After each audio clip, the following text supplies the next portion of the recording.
ఓం నమో వెంకటేశాయ. ప్రత్యనీక భయావహ భక్తానీక సుఖావహ గోవింద గోవింద.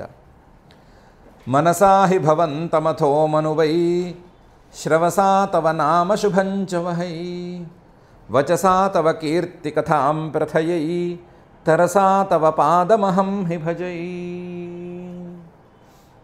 అని అతులిత కరుణా వరుణాలయుడైన శ్రీనివాస పరమాత్మని భక్తిగా ప్రార్థించుకుంటూ శ్రీ శుక్ల వారు ఉపదేశం చేసిన శ్రీమద్భాగవతం యొక్క అధ్యయన కార్యక్రమాన్ని మనం ప్రారంభించుకుందాము. యథాప్రకారం ప్రారంభంలో చదువుకోవలసిన గణేశ ప్రార్థనాది శ్లోకాలను చదువుకుని కార్యక్రమానికి మంగళాచరణం చేసుకుందాము. శ్రీ గణేశ ప్రార్థన. మాతామహమహాశైలం మహస్తదపితామహం కారణం జగతాం వందే కంఠాదుపరివారణం. శ్రీనివాస ప్రార్థన. శ్రీ గురు ప్రార్థన. గురుర్బ్రహ్మా గురుర్విష్ణు గురుర్దేవో మహేశ్వరః గురుః సాక్షాత్ పరం బ్రహ్మ తస్మై శ్రీ గురవే నమః. శ్రీనివాస ప్రార్థన. నభో నైల్యానుకారాయ నభో వాయువాదిహేతవే నభో మాసేతు పూజ్యాయ శ్రీనివాసాయ తే నమః. అథ సంకల్పః అస్మాకం ఉపాత్త సమస్త దురిత క్షయ ద్వారా బుద్ధిశుద్ధ్యర్థం విద్యాభివృద్ధ్యర్థం భక్తి జ్ఞాన వైరాగ్యాది తదనుకూల సర్వసంపత్సమృద్ధ్యర్థం శ్రీ పరమేశ్వర ప్రీత్యర్థం శ్రీమద్భాగవత పాఠం కరిష్యామహే. అస్య శ్రీమద్భాగవత స్తోత్ర మహామంత్రస్య నారద ఋషి బృహతి ఛందః శ్రీకృష్ణ పరమాత్మా దేవత బ్రహ్మబీజం భక్తిశక్తి జ్ఞానవైరాగ్యే కీలకం. అస్మాకం శ్రీమద్భగవత్ ప్రసాద సిద్ధ్యర్థే పాఠే వినియోగః ధ్యానం నారాయణామృతసరః ప్రతిలబ్ధజన్మ వ్యాసప్రసూతశుకగీతమరందమర్మ దేవర్షిసంఘపరియోజితభక్తికర్మ భూయో జనాశ్చినుత భాగవతాంబుజన్మ. శ్రీ గురుభ్యో నమః. నాభాగోపాఖ్యానం పూర్తయిపోయిన తర్వాత శ్రీ శుక్ల వారు 9వ స్కంధంలోని 4వ అధ్యాయంలో 13వ శ్లోకంలో ఇలా మొదలుపెట్టి ఆ నాభాగుడి యొక్క వంశాన్ని పైకి చెప్తూ వస్తున్నారు. నాభాగాదంబరీషోభూత్ మహాభాగవతః కృతి నాస్పృశద్ బ్రహ్మశాపోపి యన్న ప్రతిహతః క్వచిత్ అని ప్రారంభించి, నాభాగాత్ ఈ నాభాగుడి నుండి అంబరీష అభూత్, అంబరీషుడు అనేవాడు కలిగాడు. నాభాగుడికి అంబరీషుడు అనేటువంటి పిల్లవాడు పుట్టాడు. ఇతను మహాభాగవత, పరమ భగవద్భక్తుడు, భగవద్భక్తులలో కల్లా చాలా చాలా చాలా శ్రేష్ఠుడు. కృతి నిజంగా పుణ్యవంతుడు, పుణ్యాత్ముడు. ఎందుకంటే ఇంతటి మహాభక్తుడు, ఇంతటి మహాపుణ్యవంతుడు అని మనం చెప్పుకోవడానికి కారణం ఏంటంటే నాస్పృశద్ బ్రహ్మశాపోపి, సాక్షాత్తు బ్రహ్మిష్ఠుడైనటువంటి దూర్వాస మహర్షి గారి శాపమే ఇతనికి తగలేదు. నాస్పృశత్ బ్రహ్మశాపోపి, బ్రాహ్మణ శాపం, బ్రహ్మశాపం, అందులోనూ బ్రహ్మిష్ఠులైన మహర్షుల శాపం ఎవరికైనా ఎంతటి వాళ్ళకైనా తగులుతుంది అని నీకు కూడా తెలుసు, నీకు తగిలింది అదే. అయితే ఈయన్ని మాత్రం దూర్వాస మహర్షి గారి శాపం తగలలేదు. నాస్పృశద్ బ్రహ్మశాపోపి. నిజానికి దూర్వాస మహర్షి గారి శాపం అనేది తిరిగి రావటం, తగలకపోవటం అనేది అసలు చరిత్రలో ఎవరికీ తెలియదు. యం న ప్రతిహత క్వచిత్, క్వచిదపి న ప్రతిహత. ఎక్కడ ఆయన శాపం తిప్పికొట్టడం అనే మాట లేనేలేదు, తగలకపోవటం అనేది లేనేలేదు. కేవలం అంబరీషుడి యొక్క వ్యవహారంలోనే జరిగింది. అంతటి మహానుభావుడు, అంతటి భక్తాగ్రేసరుడు, అంతటి పుణ్యాత్ముడు. ఆయన పుణ్యాత్ముడు కాబట్టే, భగవద్భక్తుడు కాబట్టే ఆయనకి దూర్వాస మహర్షి గారి శాపం కూడా తగలలేదు అని చెప్పారు. నాభాగాదంబరీషోభూత్ మహాభాగవత కృతి నాస్పృశద్ బ్రహ్మశాపోపి యం న ప్రతిహత క్వచిత్. యథాప్రకారం పరీక్షిత్తు గారికి 2 రకాల క్యూరియాసిటీస్ కలిగినాయి. ఒకటి అంత పరమ భగవద్భక్తుడా ఆయన అనేది ఒకటి. రెండోది, ఆయన మీద బ్రహ్మశాపమే పనిచేయలేదు అంటే నా మీద పనిచేసింది, ఎంతోమంది మీద బ్రహ్మశాపం పనిచేసింది, ఈయన మీద మాత్రం పనిచేయలేదు అంటే ఎందుకు పనిచేయలేదు అనే క్యూరియాసిటీ కూడాను. ఈ రెండిటితోనూ రాజోవాచ, పరీక్షిత్ గారు అడిగారు, భగవన్ శ్రోతుమిచ్ఛామి రాజర్షేస్తస్య ధీమతః న ప్రాభూద్యత్ర నిర్ముక్తః బ్రహ్మదండో దురత్యయః అని. భగవన్ పూజనీయుడైనటువంటి శ్రీశుక మహర్షి, శ్రోతుమిచ్ఛామి, నేను వినాలనుకుంటున్నాను. ఎందుకు వినాలనుకుంటున్నాను? రాజర్షి, ఆయన భగవద్భక్తుడు అంటున్నావు, ఆయన అంబరీషుడు మహారాజు అని నాకు తెలుసు. నాభాగుడి వరకు వైశ్యవృత్తిలో వెళ్ళారు, ఆ తర్వాత ఎలా అయ్యాడో అంబరీషుడు మహారాజు మాత్రం అయ్యాడని నాకు తెలుసు. కాబట్టి అంబరీషుడు మహారాజు అయ్యాడు అని నాకు తెలుసు, నువ్వేమో అంబరీషుడు మహాభగవద్భక్తుడు అంటున్నావు, కాబట్టి రాజఋషి, రాజుల్లో ఋషి లాంటివాడు అని అర్థమవుతోంది. ఈ మాటే చూచాయిగా నేను కూడా విన్నాను. ధీమత, చాలా బుద్ధిమంతుడు, చాలా మంచి తెలివైనవాడు, మంచి బుద్ధి గలవాడు అని కూడా నేను విన్నాను. నీ మాటల ద్వారా కూడా కాస్తంత తెలుస్తోంది.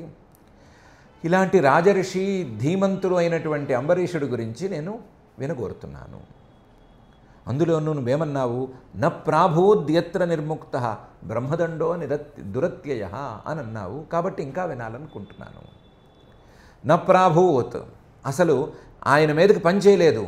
ఏం పనిచేయలేదు? బ్రహ్మదండ, సాక్షాత్తు బ్రహ్మర్షి గారు, దుర్వాస మహర్షి గారు వేసిన శాపమే పనిచేయలేదు. ఎత్ర నిర్ముక్తః, ఆయన మీదే ప్రత్యేకించి ఆ శాపం పెట్టినా, ఆయన మీదకే పంపించినా సరే, ఆయన మీదకే అగ్నిజ్వాలను పంపిణీ చేసినా సరే, ఎత్ర నిర్ముక్తః బ్రహ్మదండ న ప్రాభూత్, అసలు ఏం చేయలేకపోయింది ఆయన్ని. దురత్యయః, అలాంటి బ్రహ్మశాపాన్ని తప్పించుకోవటం అనేది బ్రహ్మతరం కూడా కాదు. కాకపోతే ఈయన్ని మాత్రం ఆ బ్రహ్మశాపం తగలలేకపోయింది అని అంటున్నావు కదా, కాబట్టి దాన్ని వినాలనుకుంటున్నాను, దయచేసి నాకు చెప్పు అని అన్నాడు. భగవన్ శ్రోతుమిచ్ఛామి రాజర్షయస్తస్య ధీమతః న ప్రాభూద్యత్ర నిర్ముక్తః బ్రహ్మదండో దురత్యయః అని. శ్రీశుకుల వారు నాభాగాదంబరీషోభూత్ అని చెప్పి అంబరీషుడు కొడుకు, ఆయన వంశం ఇది అని చెప్పుకుంటూ వెళ్ళి ఉండవచ్చు. చెప్పకుండా నాభాగాదంబరీషోభూన్ మహాభాగవతః కృతి నాస్పృశద్ బ్రహ్మశాపోపి అని చెప్పటమే ఇలాంటి క్యూరియాసిటీని పరీక్షిత్ మహారాజు గారిలో రేకెత్తించటానికి, అందుకని అది పనిచేసింది అనే ఉద్దేశంతో సంతోషంగా అంబరీషుడి గురించి చెప్పటం ప్రారంభిస్తున్నారు. శ్రీశుక ఉవాచ, శ్రీశుకుల వారు అంటున్నారు, అంబరీషో మహాభాగః సప్తద్వీపవతీం మహీం అవ్యయాంచ శ్రియం లబ్ధ్వా విభవం చాతులం భువి. ఈ నభగుడు కుమారుడు నాభాగుడు వీళ్ళిద్దరూ రాజులు, మహారాజులు లేదా పాలన చేసిన వాళ్ళు అని మనకు తెలియటం లేదు కదా. అందులోనూ నభగుడు లేదా మొదటి నాభాగుడు, నాభాగా 1 అనే ఆయన కర్మణా వైశ్యతాంగతః అని ఇంతకుముందే చెప్పాను కదా. ఆయన కొడుకేమో పాపం యజ్ఞంలో మిగిలిన వస్తువులను ఏరుకోవాల్సిన పరిస్థితే వచ్చింది కదా. కానీ ఎలా అయ్యాడో వీళ్ళ అబ్బాయి మాత్రం, నాభాగుడు కొడుకు అంబరీషుడు మాత్రం మహారాజు అయిపోయాడు. అంబరీష మహాభాగః, ఆయన సామర్థ్యం అలాంటిది, ఆయనకున్న భాగ్యం అలాంటిది, మహాభాగః. సప్తద్వీపవతీం మహీం, మహారాజు అవ్వటంలో మామూలుగా కూడా కాదు, సప్తద్వీపవతీం మహీం 7 ద్వీపాలతో కూడిన మొత్తం భూమికి ఈయన పాలకుడైపోయాడు. అందులోనూ అవ్యయాంచ శ్రియం లబ్ధ్వా, కరిగిపోని సంపదలను పొందాడు. అవ్యయాంచ శ్రియం లబ్ధ్వా విభవం చ అతులం భువి, మరొకరితో పోలికలేనటువంటి వైభవాన్ని, మరొకరితో పోలికలేని ఐశ్వర్యాన్ని ఇతను పొందాడు. అంబరీషో మహాభాగః సప్తద్వీపవతీం మహీం అవ్యయాంచ శ్రియం లబ్ధ్వా విభవం చ అతులం భువి. పొరపాటున నాభాగుడికి ఆయన కొడుక్కి ఏమీ లేదు, అంబరీషుడు మాత్రం మొత్తం 7 ద్వీపాలకి మహారాజు అయ్యాడు, అసలు కరిగిపోని సంపదలు అని చెప్పాలని అనుకుంటున్నాను అని నువ్వు అనుకుంటావేమో పొరపాటున. అది కాదు చెప్పదలుచుకున్న విషయం. మేనేతి దుర్లభం పుంసాం సర్వం తత్ స్వప్న సంస్థుతం విద్వాన్ విభవ నిర్వాణం తమో విశతి యత్పుమాన్ అని చెప్పడానికే ఈ ప్రస్తావన చేశాను. ఆయన ఎంత చక్రవర్తి, ఆయనకి ఎంత సంపద ఉంది, ఎంత వైభవం ఉంది అని చెప్పడానికి కాదు. అంత ఉన్నా సరే అంత సంపద, సప్తద్వీపవతీమహి, మొత్తం భూమండలం మీద ఆధిపత్యం, భూమండలం మీద ఆధిపత్యంతో సహా కరిగిపోని సంపదలు, దానికి తోడు అంతులేని ఐశ్వర్యం ఇంత ఉండగా ఆయన ఆజ్ఞ అప్రతిహతంగా ప్రతి చోట సాగుతూ ఉండగా మేనే అతి దుర్లభం, ఇలాంటి ఐశ్వర్యం కానీ, ఇలాంటి సంపద కానీ, ఇలాంటి అధికారం కానీ మరొకరికి అస్సలంటే అస్సలు దొరకదు, లేదా దాదాపుగా అసాధ్యం, అతి దుర్లభం అనే పరిస్థితిలో ఉండగా పుంసాం, ఏ మనిషి అయినా ఇలా సాధించలేడు అన్నంత స్థాయిలో ఇవన్నీ ఆయన సాధించి పెట్టుకుని ఉండగా కూడా సర్వం తత్ స్వప్న సంస్థుతం మేనే, వాటిని ఆయన లెక్క చేయలేదు. ఎంతగా లెక్క చేయలేదంటే, ఇంతే ఐశ్వర్యం గనక, ఇంతే సంపదలు గనక, లేదా ఇంతే అధికారం గనక కలలో కనిపిస్తే, ఆ కలలో కనిపించిన వాటిని ఎలాగైతే నమ్మడో మనిషి, కలలో కనిపించిన వాటిని ఎలాగైతే అశాశ్వతమని, అసలు లేనివి అని, మిథ్యా అని అనుకుంటాడో అంతలా ఈయన అనుకున్నాడు. మేనే తత్ స్వప్న సంస్థుతం, కలలో బాగా ఇలాంటి ఐశ్వర్యాలు కనిపించి, కలలో అధికారాలు, కలలో సంపదలు ఇవన్నీ కనిపిస్తే, ఆ కనిపించిన ఈ సంపదలన్నీ ఆ చూసిన వ్యక్తే పొగుడుకుంటూ ఉంటేనో, లేకపోతే ఆ సంపదలు ఉన్నవాడిని మిగతా వాళ్ళందరూ అబ్బో నువ్వు చాలా సంపన్నుడివయ్యా అని పొగుడుతున్నట్లుగా కల వస్తేనో, ఎలాగైతే కల చూసే, కలను గనేటువంటి వ్యక్తి లెక్క చేయడు, కల నుంచి మేల్కొన్న తర్వాత అసలు అదేమీ లేదు, అంతా ఒట్టి బూటకం అని అనుకుంటాడో, అలా ఈయన అనుకున్నాడు. మేనే సర్వం తత్ స్వప్న సంస్థుతం, ఇంత వచ్చిన దాన్ని కూడా ఆయన ఏమీ లెక్క చేయలేదు. ఎందుకు లెక్క చేయలేదు? ఎందుకు లెక్క చేయలేదు? చక్కగా ఉంది కదా, ఇంత అధికారం ఉంది, ఇంత సంపదలు ఉన్నాయి, ఇన్ని ఐశ్వర్యాలు ఉన్నాయి, ఇంత ఆజ్ఞ చక్కగా అప్రతిహతంగా సాగుతోంది, ఎందుకు లేదనుకోవటం, ఉన్నదాన్ని లేదనుకోవటం ఎందుకు అంటే, ఆయన ఒక ఆలోచన చేశాడు. ధీమాన్ కదా, బుద్ధిమంతుడు కదా, అందుకని ఆయన విభవ నిర్వాణం, ఆయన ఏం ఆలోచన చేశాడు అంటే, విభవ, ఈ సంపదలు, ఈ ఐశ్వర్యాలు ఇవన్నీ కూడా ఎప్పటికో ఒకప్పటికి చల్లారవలసినవి అవునా కాదా అని ఆలోచించాడు. ఎంత సుదీర్ఘకాలం పాటు పాలన చేసినా సరే ఎప్పటికో ఒకప్పటికి అధికారం అనేది పోయేది అవునా కాదా? కనీసం ఈ మనిషి పోతే అధికారం పోయినట్లు అవునా కాదా? పోయినట్లే కదా. మనిషి పోతే సంపదలు పోయినట్లు అవునా కదా? పోయినట్లే కదా. మనిషి పోతే ఈ అధికారం లేదా పదవి ఇవేవి అన్నీ కూడా పోయినట్లే కదా. కాబట్టి విభవ నిర్వాణం, ఎప్పటికైనా ఈ ఐశ్వర్యాలు, భౌతికమైన ఐశ్వర్యాలు చల్లారవలసినవే అని ఆలోచన చేశాడు. ఆలోచన చేసిన తర్వాత విద్వాన్ విభవ నిర్వాణం, ఈ విషయం మీద ఒక్కసారి గట్టిగా నిర్ణయం తీసుకున్నాడు. ఏమని? అసలు చల్లారిపోయే శాశ్వతం కాని భౌతికమైనటువంటి వ్యవహారాల పట్ల మనం ఆసక్తి చూపించనక్కర్లేదు, వాటిని పట్టుకుని మనం వేళ్లాడక్కర్లేదు అని నిర్ణయించేసేసుకున్నాడు. నిర్ణయించుకుని తత్ స్వప్న సంస్థుతం, కలలో అప్పటికప్పుడు అలా కనిపించి మాయమైపోయే సంపదల్లాగా ఇప్పుడు కూడా ఇప్పటికిప్పుడు ఇలా కనిపించి ఈ జాగ్రత్త ప్రపంచంలో, ఈ వ్యవహారావస్థలో కనిపించి మాయమైపోతాయి, వీటిని మనం నమ్మనక్కర్లేదు అని నిర్ణయించుకుని, ఈ కళ చూసే మనం కనే కళకి ఇప్పుడు నాకున్న వ్యవహారానికి అసలు తేడా లేనే లేదు పొమ్మన్నాడు. ఇదే విషయం గనక మరొకరికి, ఇదే అధికారం, ఇదే సంపద గనక మరొకరికి వస్తే తమో విశతి యత్పుమాన్, మహామోహపడి ఉందురు. నన్ను మించిన అధికారి లేడు, నన్ను మించిన సంపన్నుడు లేడు, నన్ను మించిన ఐశ్వర్యవంతుడు లేడు అని మోహపడి ఉందురు. కానీ ఈయన మాత్రం అలా వ్యామోహపడలేదు, ఈయన మాత్రం అలా అజ్ఞానానికి గురి కాలేదు. ఆలోచించి నిర్ణయం తీసుకున్నాడు. సంపదలు వస్తే దాని మీద ఏం ఆలోచన చేయాలో దాన్ని తీసుకున్నాడు. ఈ నడమంత్రపు సిరికి ఆయన ఏమీ పొంగిపోలేదు. ఈ నడమంత్రపు సిరి వచ్చినట్లే, కలలో ఉన్నట్లే పోతే పోతుంది, నేను దీని మీద దృష్టి పెట్టను అనే నిర్ణయంతోనే ఉన్నాడు. మేనేతి దుర్లభం పుంసాం సర్వం తత్ స్వప్న సంస్థుతం విద్వాన్ విభవ నిర్వాణం తమో విశతి యత్పుమాన్ అని. అదేమండి అలా అంటారు? ఈ మాత్రం లాజిక్ మాకు తెలీదా? మాకు తెలుసు. ఎంతమందికి సంపదలు వచ్చి ఆవిరైపోయినాయి, ఎన్నిసార్లు మాకు అధికారాలు వచ్చి ఆవిరైపోయినాయి, ఎన్నిసార్లు రకరకాల వ్యవహారాలు, భౌతికమైనటువంటి వస్తువులు మాకు వచ్చి కనుమరుగైపోయినాయి. అయినంత మాత్రాన ఇలాంటి అభిప్రాయం మాకేమైనా కలిగిందా? అంబరీష్ మహారాజు గారికి మాత్రం ఎక్కడి నుంచి కలుగుతుంది? నమ్మమండి, మాకు రాని వైరాగ్యం ఆయనకు వచ్చింది అంటే నమ్మశక్యంగా లేదు.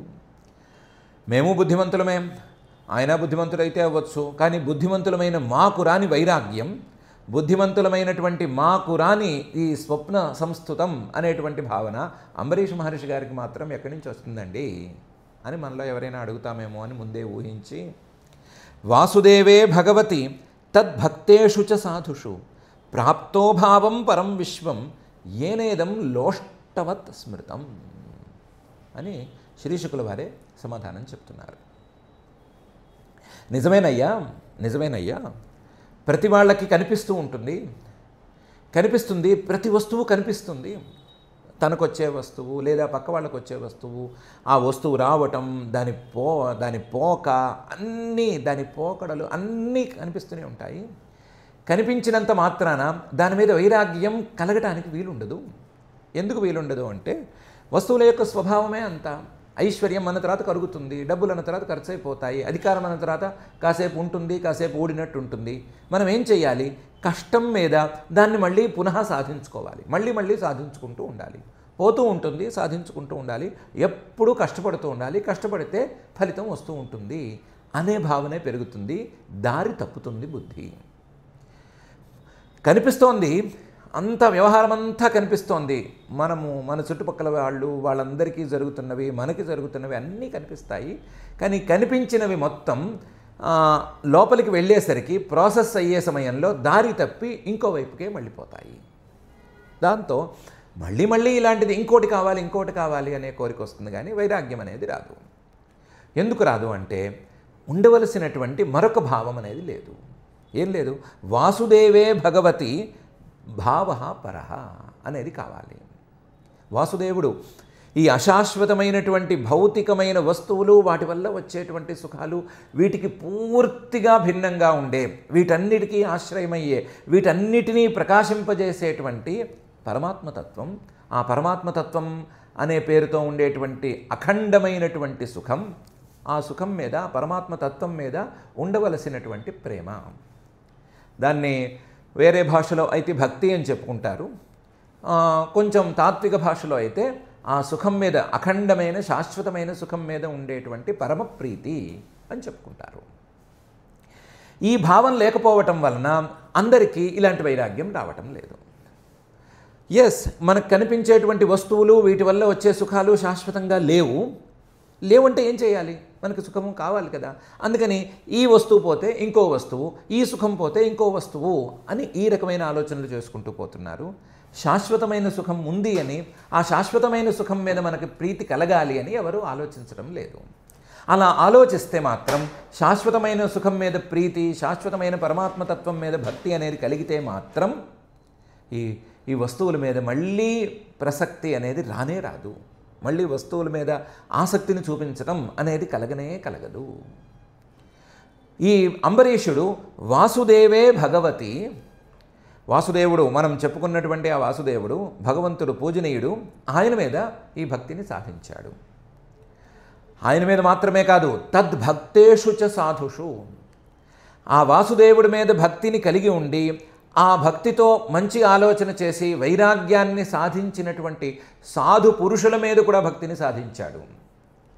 ఇతను తనతో పాటు ఉండే లేదా తనలాగా ఈ ఐశ్వర్యాలు వీటిని చూసేటువంటి మామూలు మనుషుల్ని ఎంచుకోలేదు. పరమాత్మనే చూసే, పరమాత్మను దృష్టిలో ఉంచుకొని మిగతా వాటి మీద వైరాగ్యం పెంచుకున్నటువంటి సాధు పురుషుల్ని చూశాడు. వాళ్ళ మీద ప్రేమ పెంచుకున్నాడు, వాళ్ళ మీద ఆసక్తిని పెంచుకున్నాడు, వాళ్ళలాగా తాను నడుచుకోవాలి అని అనుకున్నాడు. అందువల్ల తద్భక్తేషు చ సాధుషు ప్రాప్తో భావం పరం, వాసుదేవుడి మీద కానీ ఆయన భక్తుల మీద కానీ పరమభక్తిని పెంచేసుకునేసరికి నాకు కావాల్సింది ఏంటి? శాశ్వతమైన సుఖం లేదా పరమాత్మతత్వం. దానికి ఎవరిలా నడుచుకోవాలి? ఆయన భక్తులు ఉన్నారు కదా, వాళ్ళలా నడుచుకోవాలి అని కఠినమైన నిర్ణయం తీసుకున్నాడు. మరి భౌతికమైన సుఖాలు, వాటి వెంట పడేటువంటి మనుషులో అక్కర్లేదు, ఇద్దరూ మనకి మట్టి ముద్దలు లాంటి వాళ్ళు అని తోసేశాడు. భౌతికమైన సుఖాలు లేదా ఆ సుఖాలనిచ్చేటువంటి వస్తువులు, ఆ సుఖాలను కోరేటువంటి పురుషులు, వాళ్ళందరూ కూడా ఏనేదం లోష్టవత్ విశ్వం స్మృతం, మిగతా అంతా కూడా లోష్టవత్ మట్టి ముద్ద లాంటిది. నీళ్ళలో వేస్తే కరిగిపోతుంది, అలాగే ఉంచితే విలువ లేకుండా ఉంటూ ఉంటుంది అని నిర్ణయించుకున్నాడు. వాసుదేవే భగవతి తద్భక్తేషు చ సాధుషు ప్రాప్తో భావం పరం విశ్వం ఏనేదం లోష్టవత్ స్మృతం అని శ్రీశుకుల వారు దీనికి లాజికల్ ఆన్సర్ చెప్పారు. వైరాగ్యం అనేది అందరికీ ఎందుకు కలగటం లేదు అనే ప్రశ్నకి మంచి లాజికల్ ఆన్సర్ చెప్పారు. ఓకే, ఈ మాత్రం వైరాగ్యం అప్పుడప్పుడు కలుగుతూనే ఉంటుంది, క్షణిక వైరాగ్యం అనేది కలుగుతూనే ఉంటుంది, వైరాగ్యం బలంగా నిలవటం లేదు అని ఎవరైనా కంప్లైంట్ చేస్తే ఆ కంప్లైంట్కి సమాధానంగాను ఈ అంబరీష్ మహారాజు గారు ఆ కంప్లైంట్ రాకుండా చేసినటువంటి పని ఏంటి అనే విషయంగాను రెండిటిగాను పై శ్లోకాలను తీసుకొస్తున్నారు తెర మీదకి. సవై మనః కృష్ణపదారవిందయో వచాంసి వైకుంఠగుణానువర్ణనే కరౌ హరేర్మందిరమార్జనాదిషు శృతించకారాచ్యుత సత్కథోదయే అని పై శ్లోకంలోను వైరాగ్యం అనేది నిలవటం లేదు, వస్తే క్షణకాలం ఉంటుంది, నిజమే అని అనిపిస్తోంది. అయ్యో మనం అనవసరమైన సుఖాల పట్ల ఆసక్తిని పెంచుకుంటున్నాము, లేదా వాటి వెంట పడిపోతున్నాము, ఇదేం పనికిరాదు, మనకి పనికొచ్చేది శాశ్వతమైనది ఒకటి కావాలి అని అనిపిస్తుంది. అనిపించిన మరుక్షణమే గాయబవుతుంది, మాయమైపోతుంది. ఎందుకు మాయమైపోతుంది అంటే ఇంద్రియాలు మనసులో ఉండేటువంటి ఈ సంకల్పాన్ని ముక్కలు చేసేస్తున్నాయి. ఏ ఇంద్రియానికి ఆ ఇంద్రియం ఎటు పడితే అటు పోతోంది కాబట్టి ఈ ఇంద్రియం వెంట పరుగులు పెట్టేటువంటి స్వభావం మనసుకు ఉండటం వలన ఇంద్రియం పరుగులు, ఆ ఇంద్రియం వెంట మనసు పరుగులు పెట్టడంతో ఈ ఆలోచన అనేది పక్కకి జరిగిపోతుంది. ఈ ఆలోచన ఎక్కువసేపు నిలవటం లేదు. ఈ కొత్త ఆలోచన, కొత్త ఇంద్రియం చూపించే కొత్త విషయాన్ని దాని గురించి ఆలోచించే పనిలో మనసు పడిపోతుంది. కానీ అంబరీష్ మహారాజు గారు ఆ అవకాశం ఇంద్రియాలకు ఇవ్వలేదు. సర్వేంద్రియాలని పరమాత్మ మీదే ఉంచేశాడు. దానికి ఏం చేశాడు? సవై మనః కృష్ణ పదారవిందయోహో. అంబరీష్ మహారాజు గారు తన మనస్సుని శ్రీకృష్ణుడు అంటే పరమాత్మ, ఆ పరమాత్మ యొక్క పాదారవిందాల మీద ఉంచేశాడు. వచాంసి వైకుంఠ గుణానువర్ణనే. తన వాగింద్రియాన్ని, తన వాక్యాలని వైకుంఠుడు ఆ శ్రీమన్నారాయణుడు ఆయన యొక్క గుణాలను వర్ణించటంలో నిలబెట్టేశాడు. వైకుంఠ గుణానువర్ణనే. తన యొక్క చేతుల్ని, హస్తేంద్రియాల్ని హరేర్ మందిర మార్జనాదిషు, శ్రీహరి యొక్క మందిరం, ఆయన యొక్క నివాస స్థానం లేదా ఆయన్ని పూజించుకునేటువంటి స్థానం, వాటిని శుభ్రం చేయటంలోనూ లేదా పూలు కోయటంలోనో మరొక పనిలోనో, ఆయన సేవకు ఉపయోగించేటువంటి ఏదైనా ఒక పనిలోనో ఆయన వెచ్చించేశాడు. కరౌ హరేర్ మందిర మార్జనాదిషు. తన యొక్క చెవుల్ని శృతిం చకార అచ్యుత సత్కథోదయే. అచ్యుతుడైనటువంటి పరమాత్మ యొక్క మంచి కథలను వినటానికి చెవుల్ని ఎప్పుడూ వాడేశాడు, చెవుల్ని వాటికే కేటాయించాడు. మామూలుగా మనస్సు అనేది ఎప్పుడూ విషయాల వైపుకు పరిగెత్తుతూ ఉంటుంది. విషయాల వైపుకు పరిగెత్తేటువంటి మనస్సు విడివడిపోయి ఇదా అదా అదా ఇదా అని ఆలోచన బేరీజు వేసుకోవటంలోనే ఎప్పుడూ తలమునకలై ఉంటుంది. దానివల్ల మనస్సుకు ఉండేటువంటి సామర్థ్యం మొత్తం క్షీణించిపోతూ ఉంటుంది. అలా కాకుండా మనస్సుని గనక మనస్సు యొక్క లోపాలను ఆకర్షించే కర్షతి ఇది కృష్ణ, ఆ లోపాలని లేదా మనస్సుని లేదా మనస్సులో ఉండేటువంటి ఏకాగ్రతను ఆకర్షించేటువంటి శ్రీకృష్ణుడి మీద గనక పెట్టగలిగితే, ఆయన పాదారవిందాల మీద గనక పెట్టగలిగితే, మనస్సులో ఉండేటువంటి ఈ బేరీజు వేసుకునే తత్వాన్ని మొత్తాన్ని ఆ పరమాత్మ తాలూకు రెండు పాదాలు, ఈ పాదం బాగుందా, ఈ పాదం బాగుందా, ఇది అందంగా ఉందా, అది అందంగా ఉందా, లేదా ఇది మంచి వాసనతో ఉందా, ఈ పాదం మంచి వాసనతో ఉందా, అయ్యో బేరీజు వేసుకోలేకపోతున్నానే, రెండూ సమానంగా ఉన్నాయే అనే తీరులో గనక తీసుకువెళ్ళగలిగితే ఈ మనసు మరొక వికల్పం జోలికి పోలేదు, మరొక సంకల్పం జోలికి పోలేదు. ఈ అంబరీషుడు ఆ పని చేశాడు. మాటలు ఎప్పుడూ కూడా బయట విషయాలను మాట్లాడుతూ ఉంటే ఆ వాగింద్రియం తాలూకు శక్తి తగ్గుతూ ఉంటుంది, లేదా గొంతు అరిగిపోతూ ఉంటుంది. అంటే ఈ విషయాలకు ఈ వాగింద్రియం తాలూకు శక్తిని కుంటుపరిచేటువంటి స్వభావం ఉంది. దాన్ని కుంఠనం అంటారు. ఆ కుంఠనం, దాన్ని వంచేసే స్వభావం లేదా దాన్ని కుంటుపరిచేటువంటి స్వభావం వాగింద్రియం ద్వారా మాట్లాడేటువంటి బయట విషయాలకు ఉంది. కానీ అదే గనక వికుంఠ, ఇలాంటి కుంటుపరిచే స్వభావం లేనివాడు లేదా కుంటుపడనివాడు, ఎప్పటికీ వంగనివాడు, ఒకే రకంగా ఉండేవాడు అయిన పరమాత్మ మీదే గనక వాగింద్రియాన్ని వెచ్చిస్తే ఆ పరమాత్మకు ఈ వాగింద్రియాన్ని అరగదీసేటువంటి స్వభావం లేదు. అందువల్ల ఈయన ఏం చేశాడు? వచాంసి వైకుంఠ గుణాను వర్ణనే, వైకుంఠుడి యొక్క గుణాలను వర్ణించడంలో ఉంచాడు. అంతే తప్ప ఈ భౌతికమైనటువంటి పదార్థాల గుణానువర్ణనే వచాంసి అనేది పెట్టలేదు. ఈ ప్రోడక్ట్ బాగుంటుంది, ఆ ప్రోడక్ట్ బాగుంటుంది అని చెప్పబోలేదు. ఈ కిరీటం బాగుంటుంది, ఆభరణం బాగుంటుంది అని ఎప్పుడూ మాట్లాడుకోలేదు. మాట్లాడిందల్లా ఆ పరమాత్మ తాలూకు ఈ గుణం మంచిది, ఆ గుణం గొప్పది, ఈ గుణం అంతకంటే గొప్పది, ఈ గుణం ఇంతకంటే గొప్పది అని ఈవే మాటలు మాట్లాడుతూ వచ్చాడు. చేతులు ఎప్పుడూ మనకేదో కావాలి అని ప్రయత్నం చేస్తూ ఉంటాయి కదా. చేయగా ఏమవుతాయి అంటే అవి పూర్తిగా శక్తిని కోల్పోతాయి. బాగా బాక్సింగ్ ప్రాక్టీస్ చేసి మంచి తిరుగులేని వీరుడుగా ఎదిగితే ఏమవుతుంది అంటే చివరికి ఎప్పుడు చూసినా సరే చేతులు షేక్ అయిపోయే పరిస్థితి వచ్చేస్తుంది. ఇంకా చేతులు నిలవవు. ఎందుకంటే వాటికి ఉండేటువంటి శక్తి మొత్తం ఉడికిపోయి వాటిల్లో ఆ కండరాల్లో బిగుతూ అదంతా పోయి ఎప్పుడు ఇలా ఊగిపోతూ ఉంటాయి. చూసుకోవచ్చు, పెద్ద పెద్ద పేర్లు పెట్టుకుని చూసుకోవచ్చు. ఈయన అలాంటి పరిస్థితిని చేతులకు ఇవ్వలేదు. ఈ చేతుల్ని హరేహే, ఇలాంటి కష్టాలను హరించేటువంటి శ్రీహరి యొక్క మందిర మార్జనాదిషు, ఇలాంటి కష్టాలను రానివ్వని లేదా మరొకసారి చేతులనే ఇవ్వనటువంటి ఆ శ్రీహరి యొక్క మందిర మార్జనాదిషు వినియోగించేశాడు. కాబట్టి ఈయనకి ఈ హస్తేంద్రియం ద్వారా, కర్మేంద్రియం ద్వారా రావలసినటువంటి లోపాలు కూడా రాలేదు. శృతిం చకార అచ్యుత సత్కథోదయే.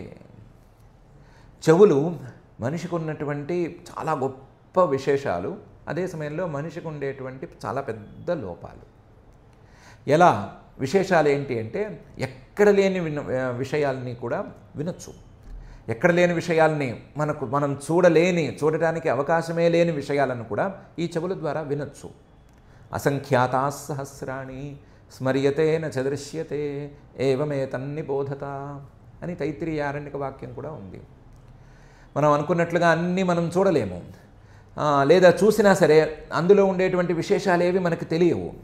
అవి తెలియాలంటే చెవులే వాటికి సాధనం. స్మర్యతే, ఎవరైనా శబ్దంతో దాటిని తెలియచెప్తే శబ్దంతో చెవులతో మనం వినాలి. ఇలాంటి చెవుల్ని మానవులు ఎందుకు వాడతారు అంటే ఏవేవో విషయాలు వినటానికి వాడతారు. ఈ విషయాలన్నీ ఎలాంటివి అంటే ఈరోజు విన్న విషయం రేపటికి ఉంటుందని గ్యారంటీ లేదు. అది చ్యుతం, పూర్తిగా దాన్ని కరిగిపోతుంది, లేదా విరిగిపోతుంది, లేదా పాడైపోతుంది, లేదా కనుమరుగైపోతుంది. అలాంటి కనుమరుగైపోయేటువంటి విషయాలను వినటానికి అలవాటు పడ్డ చెవులు నిజంగా తమ సామర్థ్యాన్ని దాదాపు కోల్పోయినట్లే. ఈ అంబరీషుడు అలాంటి తప్పు చేయలేదు. చెవులు తమ సామర్థ్యాన్ని కోల్పోయేటట్లు చేయలేదు. చెవుల ద్వారా మనస్సు అటువైపు లాగటానికి కూడా ఆయన ఒప్పుకోకుండా ఏం చేశాడంటే అలాంటి చ్యుతి లేని అచ్యుత సత్కథోదయే, అచ్యుతుడైనటువంటి పరమాత్మ తాలూకు సత్కథలను వినటానికే చెవులను వెచ్చించాడు. అప్పుడు అచ్యుతమైనటువంటి ఈరోజు విన్నా అదే తత్వం, నిన్న విన్నా అదే తత్వం, రేపు విన్నా అదే తత్వం అని 3 కాలాల్లోనూ సమంగా ఉండేటువంటి పరమాత్మతత్వాన్ని వినటానికి చెవుల్ని వాడాడు. ఈ పరమాత్మతత్వాన్ని వినటానికి చెవుల్ని వాడటంతో మనస్సు అటు ఇటు వెళ్ళటానికి వీలు లేకుండా పోయింది. ఆ పరమాత్మతత్వం మీదే కుదురుకోవలసిన అవసరం మనస్సుకు ఏర్పడింది. ఇలా ఇంద్రియాలను వేరెటూ వెళ్ళనివ్వకుండా పరమాత్మ మీదే నిలబెట్టేసరికి ఈ 4 ఇంద్రియాలని, ఈ 4 ఇంద్రియాల ద్వారా మనస్సు బయటికి వెళ్ళలేక అక్కడే ఉండి తన యొక్క ఏకాగ్రతను ఇంకా పెంచుకుంటూ వచ్చింది. కాబట్టి వైరాగ్యం అనేది అతనికి నిలబడింది. పరమాత్మ మీద మనస్సు నిలిస్తే వైరాగ్యం నిలుస్తుంది అనుకున్నాం కదా, నిలవటానికి ఆయన ఈ పని చేశాడు. సవై మనః కృష్ణ పదారవిందయో వచాంసి వైకుంఠ గుణానువర్ణనే కరౌ హరేర్మందిరమార్జనాదిషు శృతిం చకారాచ్యుత సత్కథోదయే. ఇంతేకాదు ముకుందలింగాలయ దర్శనే దృశౌ తద్భృత్య గాత్రస్పర్శేంగ సంగమం ఘ్రాణంచ తత్పాద సరోజ సౌరభే శ్రీమత్తులస్యారసనాంతదర్పితే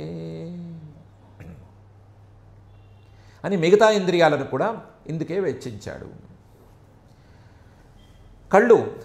కళ్ళని ముకుంద లింగాలయ దర్శనే దృశౌ.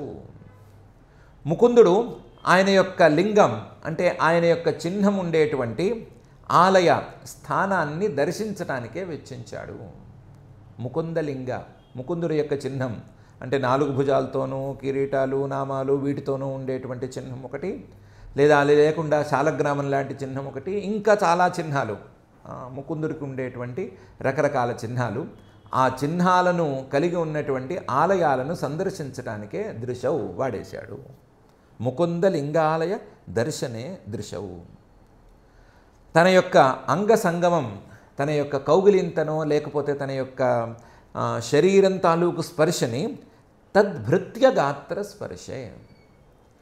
శ్రీమన్మహావిష్ణువు యొక్క పరమాత్మ యొక్క భృత్యులు, పరమాత్మ యొక్క భక్తులు వాళ్ళ యొక్క శరీరాలను స్పృశించటంలోనే వెచ్చించాడు. తద్భృత్య గాత్ర స్పర్శే అంగ సంగమం. ఘ్రాణంచ తన యొక్క నాసిక పుటాల్లో ఉండేటువంటి ఘ్రాణేంద్రియాన్ని తత్పాద సరోజ సౌరభే శ్రీమన్మహావిష్ణువు యొక్క పాదార విందాల యొక్క సువాసనలో ఆయన వాడేశాడు. సువాసనను పీల్చడానికి వాడేశాడు. రసనాం శ్రీమత్తులస్యాః తదర్పితే. తన యొక్క నాలుక ద్వారా రుచిని తెలుసుకోవాలి కదా, ఆ రుచిని తెలుసుకునేటువంటి నాలుకను తదర్పితే శ్రీమన్మహావిష్ణువుకు అర్పించినటువంటి శ్రీమత్తులస్యాః, ఆ శ్రీమత్ చాలా గొప్పదైనటువంటి తులసీ రసాన్ని ఆస్వాదించడంలో ఖర్చు పెట్టాడు. ముకుంద లింగాలయ దర్శనే దృశౌ తద్భృత్య గాత్ర స్పర్శేంగ సంగమం ఘ్రాణంచ తత్పాద సరోజ సౌరభే శ్రీమత్తులస్యా రసనాం తదర్పితే. కళ్ళు భౌతికమైనటువంటి వస్తువులను కనుక చూసుకుంటూ పోతే, వేరువేరు వస్తువులను చూసుకుంటూ పోతే కళ్ళతో పాటు మనస్సును కూడా పీకేస్తాయి. అలా పీకటానికి అవకాశం లేకుండా ఈయన ఏం చేశాడు అంటే, ఎప్పుడూ శ్రీమన్మహావిష్ణువు యొక్క ఏదో ఒక చిహ్నాన్ని చూడటంలోనే కళ్ళను వెచ్చించాడు, లేదా కళ్ళను అలా ట్రైన్ చేసుకున్నాడు. వేరువేరు చూడటానికి, వేరువేరుగా ఉండేటువంటి వస్తువును చూడడానికే కదా కళ్ళు బాగా అలవాటు పడ్డాయి. ఒకే వస్తువుని కనుక తీక్ష్ణంగా చూస్తూ ఉంటే ఏమవుతుంది అంటే నిద్ర వస్తుంది, లేకపోతే కళ్ళు మూసుకుపోతాయి, లేదా మనసు అక్కడి నుంచి పారిపోతుంది. ఎందుకంటే వేరువేరు వస్తువులు కావాలి, మార్పు కావాలి, ఇళ్ళల్లో చూస్తూ ఉండాలి. అంతే తప్ప ఒకే వస్తువును చూడడం అనేది కళ్ళకి అయ్యే పనే కాదు, ఎంతోసేపు అవ్వదు.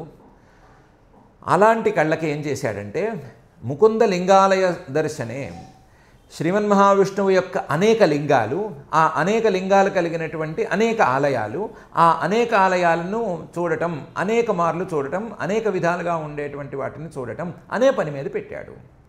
పెట్టేసరికి కళ్ళకున్నటువంటి వేరువేరుగా చూడాలి అనేటువంటి స్వభావాన్ని ఉంచాడు. అదే సమయంలో ఎంత వేరువేరుగా చూసినా సరే దాని లోపల ఉండేది ఒకే ఒక తత్వం అనేటువంటి నియమాన్ని కూడా సాధించాడు. రెండిటిని సమన్వయం చేసుకున్నాడు.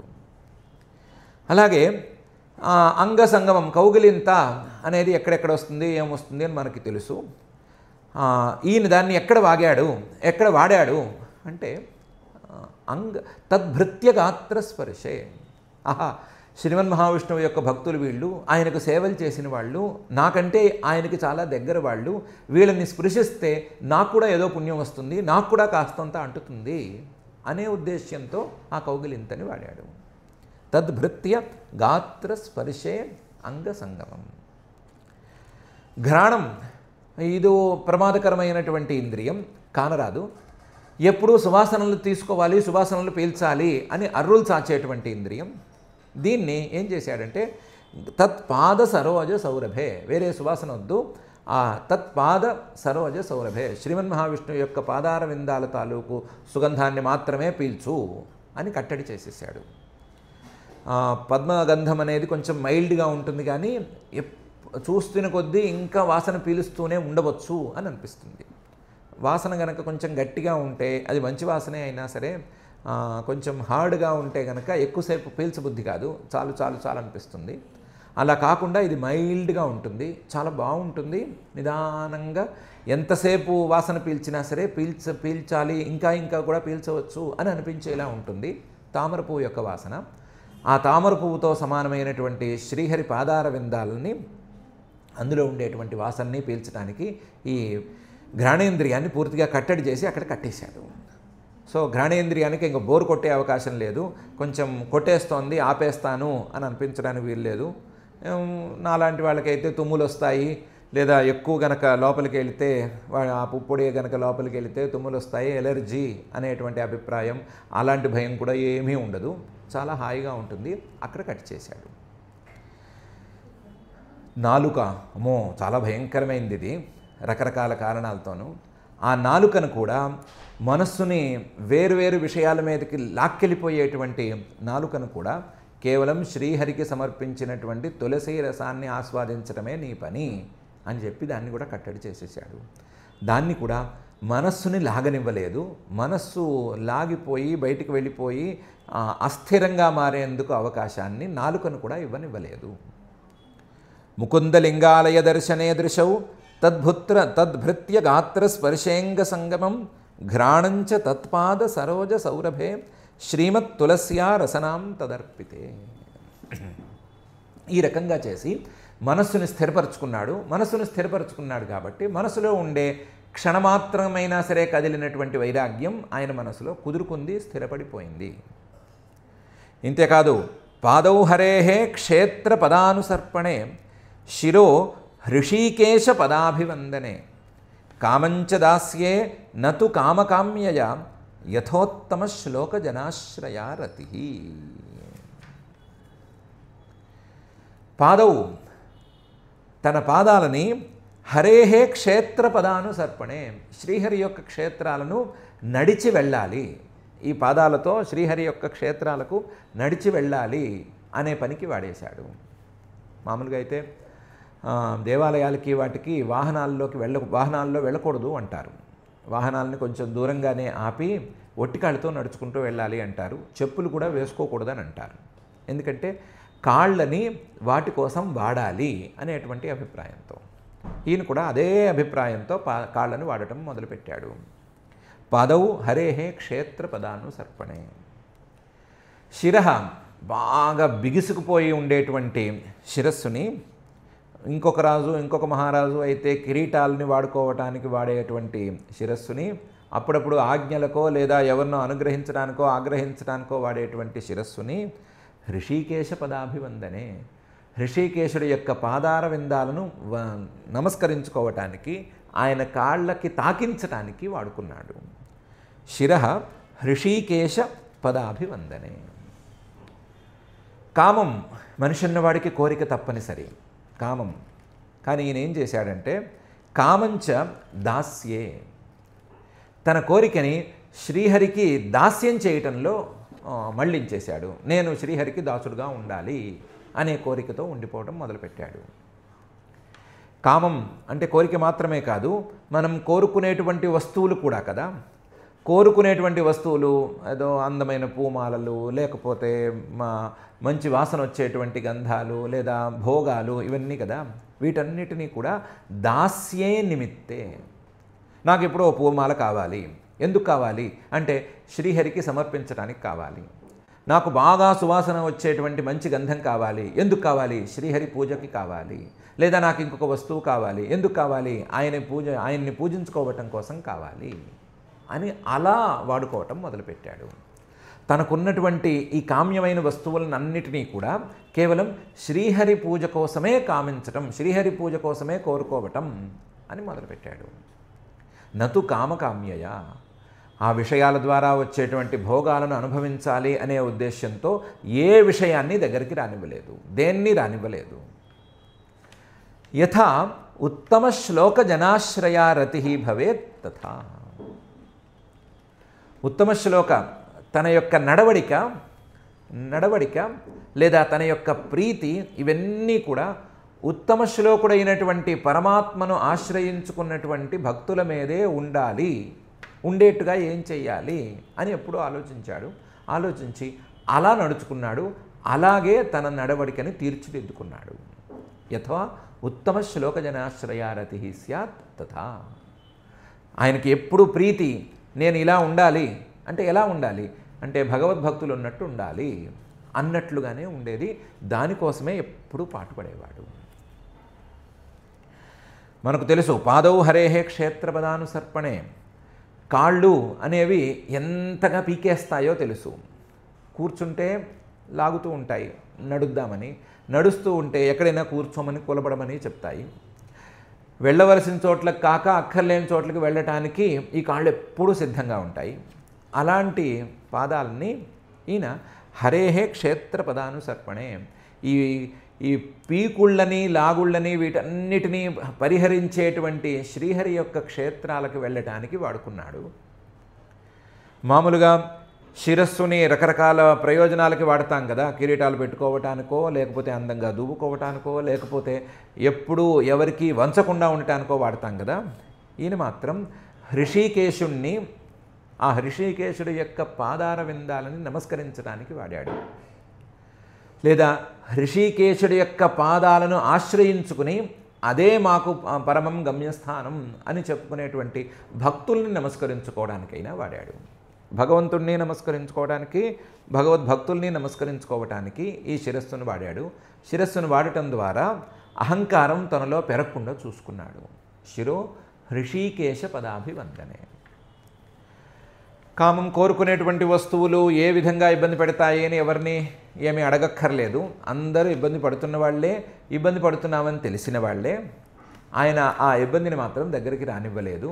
ఏ వస్తువును కోరుకున్నా సరే దాన్ని పరమాత్మకు సమర్పణ చేయటం కోసం కోరుకున్నాడు కానీ విడిగా కోరుకోలేదు. కామం చ దాస్యే నతు కామకామ్యయ. దాన్ని ఏదో ఎప్పటికప్పుడు అనుభవిద్దాము అనే ఉద్దేశంతో ఏ వస్తువును దగ్గరికి రానివ్వలేదు. తద్వారా మనస్సుకు కలిగేటువంటి చాంచల్యాన్ని అస్సలు రానివ్వలేదు. వైరాగ్యం స్థిరపడకుండా అడ్డుపడటాన్ని అస్సలు ప్రోత్సహించుకోలేదు.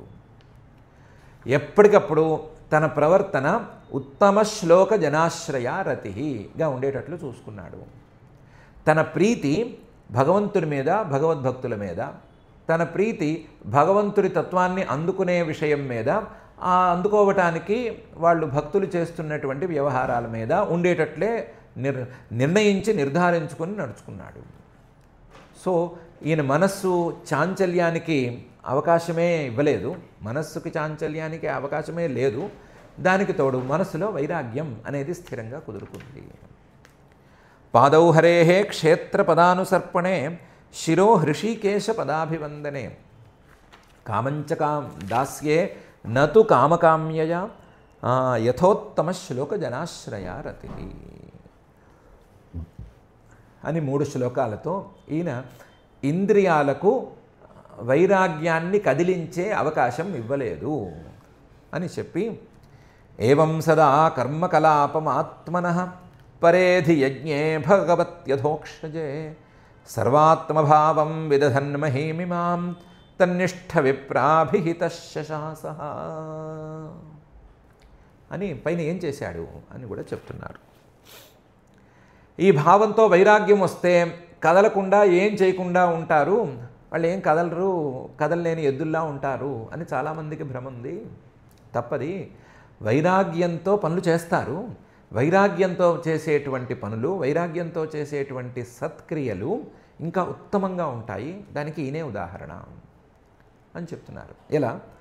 ఏవం ఈ విధంగా తన ఇంద్రియాలను మనస్సును రెండిటిని గట్టిగా కట్టిపడేసుకుని వైరాగ్యాన్ని మనసులో ఉంచుకుని సదా ఎప్పుడూ కూడా కర్మకలాపం ఆత్మనః పనులు చేస్తూనే ఉండేవాడు. చేయవలసినటువంటి పనులన్నీ లేదా నెరవేర్చవలసినటువంటి బాధ్యతలన్నిటినీ నెరవేరుస్తూనే ఉండేవాడు. పనులు చేస్తూనే ఉండేవాడు. కర్మకలాపం. కానీ చేసే పనుల యొక్క ఫలితాలని ఆశించేవాడు కాదు. చేసే పనులకు నేను కర్తను అని భావన చేసేవాడు కాదు. వాటన్నిటిని ఏం చేసేవాడు? పరే అధియజ్ఞే భగవతి అధోక్షజే విదధత్. పరే అన్నిటికంటే అందరికంటే గొప్పవాడైనటువంటి అధియజ్ఞే యజ్ఞస్వరూపుడైనటువంటి భగవంతుడే అయినటువంటి అధోక్షజే ఇంద్రియాల యొక్క ప్రభావాలను తగ్గించేటువంటి ఆ పరమాత్మకే విదధత్ సమర్పణ చేస్తూ చేసేవాడు. దీని ఫలితం ఆయనకే చెందుతుంది, దీని తాలూకు కర్తృత్వం కూడా ఆయనదే అని రెండింటినీ తోసేసేవాడు. ఎందుకంటే ఆయనే కదా పరే, ఆయనే కదా స్వతంత్రుడు, ఆయనే కదా అధియజ్ఞే. ఈ చేసేటువంటి క్రియల యొక్క రూపం, ఆ క్రియల్లో ఉండేటువంటి అన్ని పదార్థాల యొక్క రూపం ఆయనదే కదా. భగవతి ఆయనే కదా సర్వసమర్థుడు, ఆయనే కదా ఈ ఇంద్రియాల యొక్క ప్రభావాలను తగ్గించేవాడు, లేదా ఇంద్రియాల ప్రభావాలతో చేసే పనుల కంటే భిన్నంగా వ్యవహరించేవాడు. కాబట్టి ఆయనకే ఇవన్నీ సమర్పితం అని విదధత్ సమర్పణ చేసి మరీ చేసేవాడు. దాంతో ఆయనకి కర్తృత్వం లేదు, నా కర్మ ఫలం అనేది కూడా అంటలేదు. దీనికి ఆయన ఏం చేశాడంటే సర్వాత్మభావం యథాభవతి తథా. ఏ వస్తువుని చూసినా సరే, ఏ యజ్ఞంలోనైనా సరే, ఏ లౌకికమైనటువంటి కార్యంలోనైనా సరే, ఆ యజ్ఞంలో, ఆ క్రియలో, లౌకికమైనటువంటి క్రియలలో ఉండేటువంటి ప్రతి వస్తువు మీద ఆత్మభావనని చేశాడు. ఇది పరమాత్మ యొక్క రూపం. మనకు భగవద్గీతలో పరమాత్మ చెప్పాడు కదా, బ్రహ్మార్పణం బ్రహ్మహవి బ్రహ్మాగ్నౌ బ్రహ్మణాహుతం బ్రహ్మైవ తేన గంతవ్యం బ్రహ్మకర్మ సమాధిన అని. దాన్ని ఈయన సాధించుకున్నాడు. సర్వాత్మభావాన్ని చేయటం మొదలుపెట్టాడు. యజ్ఞం చేసినా సరే సర్వాత్మభావంతోనే యజ్ఞం చేస్తాడు, లేదా మరొక పని చేసినా సరే సర్వాత్మభావంతోనే ఆ పని చేస్తాడు. అలా ఆయన సర్వాత్మభావంగా పనిచేస్తూనే ఆత్మనః సర్వం కర్మకలాపం భగవతి విదధత్, చేసిన పనులు మొత్తం ఆ భగవంతుడికే సమర్పిస్తాడు. ఆయనేమీ తక్కువ పనులు చేయలేదు. మహీమిమాం శశాస, మొత్తం భూమండలం మొత్తాన్ని పరిపాలించాడు. పరిపాలించేటప్పుడు తన్నిష్ట విప్రాభిహిత, ఆ పరమాత్మ మీదే పూర్తి ధ్యాస ఉండేటువంటి విద్యావంతులైన బ్రాహ్మణోత్తములు చెప్పిన రీతిలోనే నడుచుకుని వాళ్ళు చెప్పినట్లుగా పరిపాలన చేశాడు. అంతే తప్ప నువ్వు సంపదలు పెంచుకోవటానికి నీకేదో ఈ సలహాలు చెప్తాము, ఆ సలహాలు చెప్తాము అని చెప్పే కన్సల్టెంట్స్ సలహా మాత్రం పుచ్చుకోలేదు. అలాంటి వాళ్ళ సలహాలు పుచ్చుకోలేదు. ఏ పని చేసినా సరే, నాయనా ఈ పాలనలో ఈ దశలో నీకు అహంకారం అనేది నెత్తికెక్కుతుంది, అహంకారం రాకుండా జాగ్రత్త పడు, అహంకారం రాకుండా ఈ కర్తృత్వ భావాలని పరమాత్మకే సమర్పించు అని ఎప్పటికప్పుడు చెప్పేటువంటి మహానుభావులు ఉంటారు కదా, వాళ్ళని దగ్గర పెట్టుకునే ఈ పరిపాలన చేశాడు. ఏవం సదా కర్మ కలాపమాత్మనః పరేధి యజ్ఞే భగవత్యధోక్షజే సర్వాత్మభావం విదధన్ మహీమిమాం తన్నిష్ట విప్రాభిహిత శశాసః. భూమండలం మొత్తాన్ని పరిపాలించడం మాత్రమే కాదు, ఈజేశ్వమేధైరధియజ్ఞమీశ్వరం మహావిభూత్యోపచితాంగదక్షిణై తతైర్వసిష్ఠాసిత గౌతమాదిభిః ధన్వన్యభిశ్రోతమసౌ సరస్వతీ. ఈజే యజ్ఞాలు చేశాడు, గట్టి యజ్ఞాలు, పెద్ద పెద్ద యజ్ఞాలు చేశాడు. అశ్వమేధ యజ్ఞాలు లాంటి పెద్ద పెద్ద యజ్ఞాలే చేశాడు. అందులోనూ 1, 2 కాదు, అశ్వమేధై ఎన్ని చేశాడో లెక్కలేదు. ఆ యజ్ఞాలతో అధియజ్ఞం ఈశ్వరం ఈజే, ఆ యజ్ఞస్వరూపుడైనటువంటి పరమాత్మను కొలుచుకున్నాడంతే. ఈ యజ్ఞాలతో నాకు అది రావాలి, ఇది రావాలి, ఇంద్ర పదవి రావాలి, ఇంకొకటి రావాలి, ఇవేం పెట్టుకోలేదు. ఈజే అశ్వమేధై అధియజ్ఞం ఈశ్వరం. అలాగని చెప్పి ఆ యజ్ఞాల్లో ఏమి తక్కువ చేయలేదు. మహావిభూత్యోపచితాంగ దక్షిణై, ఆయన యొక్క ప్రతి యజ్ఞంలో ప్రతి అంగము కూడా మహావిభూత్య, చాలా గొప్ప ఐశ్వర్యంతో కూడినవాడు చేస్తే ఎలా ఉంటుందో అలా ఉంటుంది. ఆయనేమి ఎక్కడ చిన్న చిన్న పాత్రలు పెట్టలేదు, పెట్టవలసిన చోట గంగాళాలే పెట్టాడు. అందులోనూ బంగారం లాంటి గంగాళాలే పెట్టాడు. అంతే తప్ప చిన్న చిన్న పాత్రలు పెట్టి సాగిచ్చేసేయలేదు. మహావిభూత్య, ఈ భూమండలం మొత్తానికి చక్రవర్తి గనక యజ్ఞం చేస్తే ఎలా ఉండాలో అలాగే ఉంచాడు. మహావిభూత్యా ఉపచితాంగ, దక్షిణలు కూడా తక్కువ ఇవ్వలేదు. మహావిభూత్యా ఉపచిత దక్షిణై, ఎవరికి ఏమిచ్చినా సరే తనకుండేటువంటి చక్రవర్తి స్థాయి వాడు ఇవ్వవలసినంత స్థాయిలో దక్షిణలు ఇచ్చాడు. కొంచెం తక్కువ ఉన్నవాడు తక్కువ దక్షిణలు ఇస్తారు, తప్పులేదు. మరి చక్రవర్తి స్థాయి వాడు ఎలా ఇవ్వాలి? తన రేంజ్లో ఇవ్వాలి కదా, ఆ రేంజ్లో దక్షిణలు ఇచ్చాడు. తన రేంజ్లో పదార్థాలను ఏర్పాటు చేశాడు. పిలిచిన ఋత్విక్కుల్ని కూడా చిన్న చిన్న వాళ్ళని ఏం పిలవలేదు. తతైర్ వసిష్ఠాసిత గౌతమాదిభి, వశిష్ఠ మహర్షి గారిని అసిత అని దేవల మహర్షి గారు ఆయన, అలాగే గౌతముడు, ఇలాంటి వాళ్ళనే పెద్ద స్థాయి బ్రహ్మర్షుల్నే పిలిచాడు. అందులోనూ అందరూ తత్వజ్ఞానులే, అలాంటి తత్వజ్ఞానులనే పిలిచాడు. వాళ్ళ చేతికి ఇచ్చి, బాబు ఇది మొత్తం సంపద, ఇది వ్యవహారం, ఇంత దక్షిణ, మీ ఇష్టం, యజ్ఞాల్ని ఎంత విస్తృతంగా కావాలంటే అంత విస్తృతంగా చేయండి, కాకపోతే యజ్ఞఫలము కర్తృత్వము రెండు పరమాత్మకే సమర్పితమయ్యేటట్లు చేయండి అని చెప్పుకున్నాడు. చెప్పుకునేసరికి వాళ్ళు అంతకంటే ఎక్కువ చేశారు. తతైహి, వాళ్ళు ఇంకా విస్తారంగా చేశారు. అందులో ఉండేటువంటి రకరకాల కాంబినేషన్స్ని వాళ్ళు తీసుకొచ్చారు. అందులో ఉండేటువంటి రకరకాల ఉపాసనలు చెప్పారు, రకరకాల విశేషాలు చేయించారు, అన్నీ ఇంతో చేయించారు. ఎన్ని చేసినా సరే అదంతా కూడా పరమాత్మకే సమర్పితం. వైరాగ్యంతో ఈయనేం పని చేయకుండా కూర్చోలేదు. వైరాగ్యంతో చక్కగా పనులు చేశాడు, వైరాగ్యంతో యజ్ఞాలు చేశాడు, వైరాగ్యంతో పరిపాలన చేశాడు, వైరాగ్యంతోనే అన్నీ చేశాడు. ధన్వని అభిస్రోతం, ప్రదేశాన్ని కూడా చిన్న ప్రదేశాన్ని ఎంచుకోలేదు. సరస్వతీ నదీ తీరాన్ని ఎంచుకున్నాడు. సరస్వతీ నదీ తీరంలో తడి అంటని చోటు చూసుకున్నాడు. సరస్వతీ నది అని అప్పట్లో బాగా వేగంగా పారేది. ఎక్కడ 7 నుంచి 10 కిలోమీటర్లు తగ్గకుండా దాని యొక్క వెడల్పు ఉండేది. అంత వెడల్పుతో ఎప్పుడు పారుతూ ఉండేటువంటి మహానది. కొన్ని కారణాల వల్ల అది ఇప్పుడు ఇంకిపోయిందంటారు. అలాంటి సరస్వతీ నదీ తీరంలో ఈయన చేశాడు. చేసేటప్పుడు అంత పారేటువంటి నదికైతే పొడి ప్రదేశం కష్టం కదా.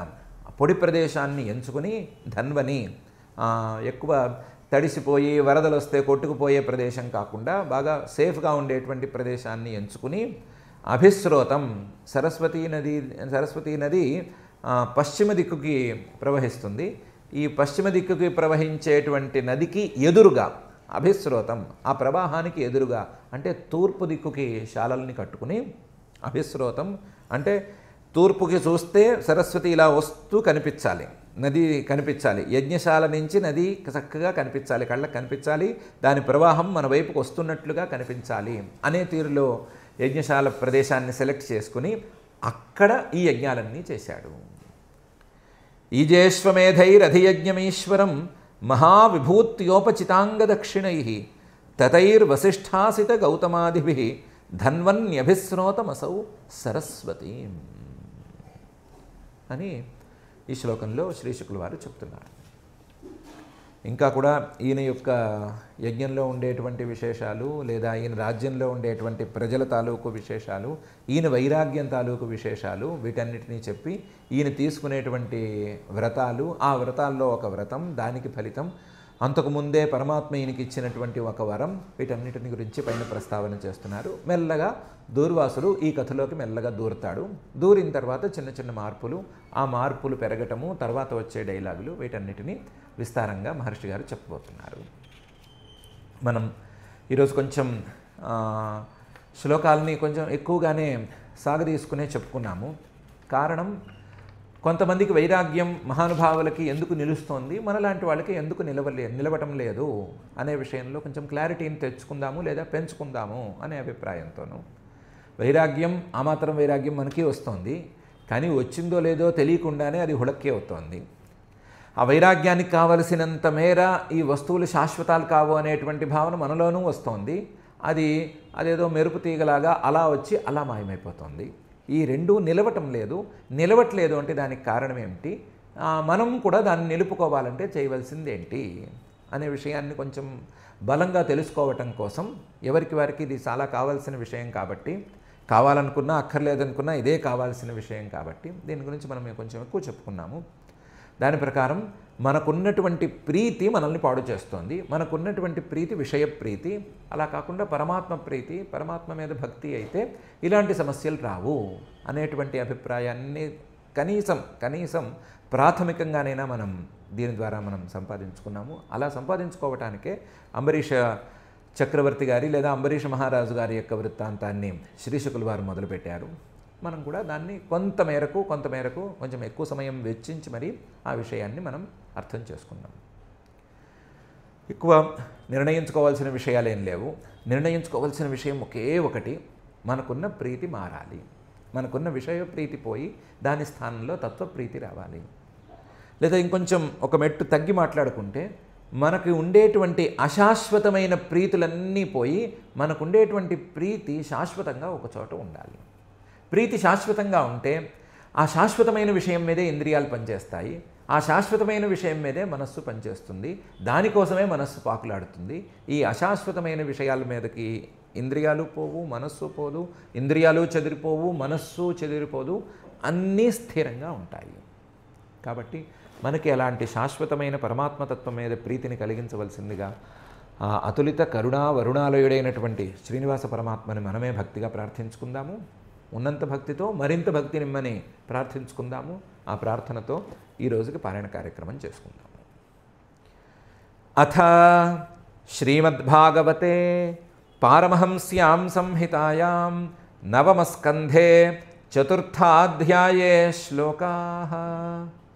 నాభాగాదంబరీషోభూత్ మహాభాగవతః కృతి నాస్పృశద్బ్రహ్మశాపోపి యం న ప్రతిహతః క్వచిత్. రాజోవాచ భగవన్ శ్రోతుమిచ్ఛామి రాజర్షేస్తస్య ధీమతః న ప్రాభూద్యత్ర నిర్ముక్తః బ్రహ్మదండో దురత్యయః. శ్రీశుక ఉవాచ అంబరీషో మహాభాగః సప్తద్వీపవతీం మహీం అవ్యయాంచ శ్రియం లబ్ధ్వా విభవంచాతులం భువి. మేనేతి దుర్లభం పుంసాం సర్వం తత్ స్వప్న సంస్తుతం. విద్వాన్ విభవ నిర్వాణం తమో విశతి యత్ పుమాన్. వాసుదేవే భగవతి తద్భక్తేషు చ సాధుషు ప్రాప్తో భావం పరం విశ్వం యేనేదం లోష్టవత్ స్మృతం. స వై మనః కృష్ణపదారవిందయోః వచాంసి వైకుంఠగుణానువర్ణనే కరౌ హరేర్మందిరమార్జనాదిషు శృతిం చకారాచ్యుత సత్కథోదయే. ముకుందలింగాలయదర్శనే దృశౌ తద్భృత్య గాత్రస్పర్శేంగసంగమం ఘ్రాణం చ తత్పాద సరోజసౌరభే శ్రీమత్తులస్యారసనాంతదర్పితే. పాదౌ హరేః క్షేత్రపదానుసర్పణే శిరో హృషీకేశపదాభివందనే.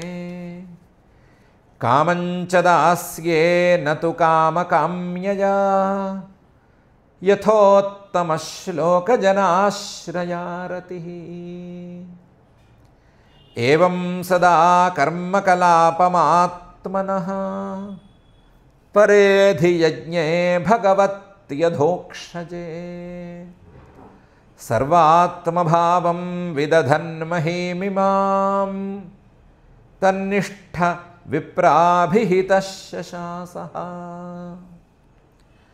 ఈజేష్వమేధైరధియజ్ఞమీశ్వరం మహావిభూత్యోపచితాంగదక్షిణైః తతైర్వసిష్ఠాసితగౌతమాదిభిः ధన్వన్యభిः శ్రోతమసౌ సరస్వతీం. ఇతి శ్రీమద్భాగవతే పారమహంస్యాం సంహితాయాం నవమస్కంధే చతుర్థాధ్యాయే శ్లోకాః. అథ క్షమా ప్రార్థనా యదక్షరపదభ్రష్టం మాత్రాహీనం తు యద్భవేత్ తత్సర్వం క్షమ్యతాం దేవ నారాయణ నమోऽస్తు తే. అథ భగవత్సమర్పణం కాయేన వాచా మనసేంద్రియైర్వా బుద్ధ్యాత్మనా వా ప్రకృతే స్వభావాత్ కరోమి యద్యత్ సకలం పరస్మై నారాయణాయేతి సమర్పయామి. అథ లోకక్షేమ ప్రార్థనా సర్వే భవంతు సుఖినః సర్వే సంతు నిరామయాః సర్వే భద్రాణి పశ్యంతు మా కశ్చిద్ దుఃఖభాగ్ భవేత్. అథ మంగళం శ్రియః కాంతాయ కళ్యాణ నిధయే నిధయేర్థినాం శ్రీవేంకటనివాసాయ శ్రీనివాసాయ మంగళం.